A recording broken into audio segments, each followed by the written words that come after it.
Tervist, minu nimi on Enn Auksmann, ma olen Pärnu Elisabethi kogudusõpetaja ja tahan jagada teiega mõnda mõtet tänase evangeeliumi kohta. Tänases evangeeliumis ütleb Jeesus oma jüngritele nõnda.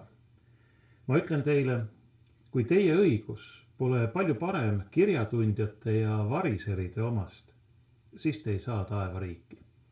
Ja ta jätkab selgitades või näidates Jumala käskude põhjal, mida ta selle parema õiguse all mõtleb. Te olete kuulnud, et muissele põlvele on üteldud, sa ei tohi tappa. Ja kes iganes tapab, kuulub kohtu alla. Kuid mina ütlen teile, et igaüks, kes on oma vennale vihane, kuulub kohtu alla. Aga kes iganes oma vennale ütleb raka, kuulub suur kohtu alla. Aga kes ütleb sa jõle, kuulub põrgu tulla. Niisiis, milles seisneb see variseridest ja kirjatundjatest parem õigus? Kirjatundjate puhul on asi tõenäoliselt selles, et jah, sa tead küll, mis on õige ja mis on vale. Aga see, et sa seda tead, ei tähenda, et sa sellele teadmisele vastavalt ka käituksid. Me teame paljusid asju, mida me ei peaks tegema ja mida me ikka teeme. Ja me teame ka paljusid asju, mida me peaksime tegema, aga mida me jätame tegemata, kas isekusest või laiskusest või mingil muul põhjusel. Konkreetselt selle Jumala käsu puhul sina ei tohi tappa, ära tapa, ütleb Jeesus, et sellest, et sa tead, et ei tohi tappa, sellest on vähe. On selge, et see on hea, kui sa tead, et sa ei tohi tappa. Aga tähtis on, et sa ei tapaks. Jeesus aga läheb sügavamale ja siin me jõuame nende kirjatundjate juurest variseride juurde. Me teame, et sõna variser on tänapäeval sünonüümiks sõnale silmakirjatseja või silmakirjateener.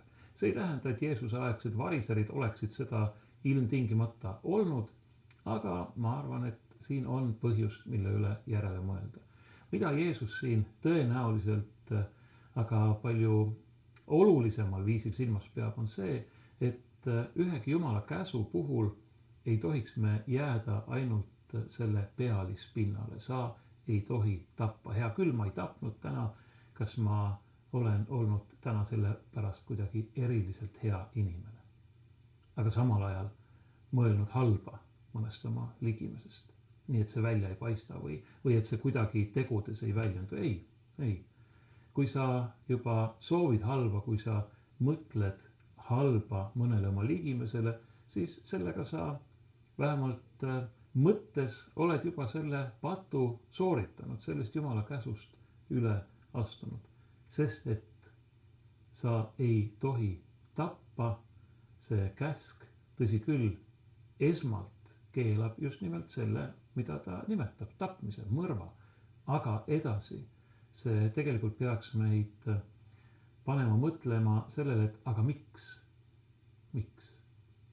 Sellepärast, et see, keda ma ei tohi tappa, et see on elus olend. Et see on inimene, et see on Jumala loodu. Ja järelikult väärib ta austust ja armastust.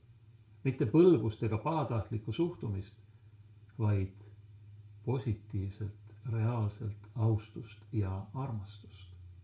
Ja see on see, mida Jeesus mõtleb, kui ta ütleb, et meie õigus peab olema parem kirjatundjate ja variseride omast.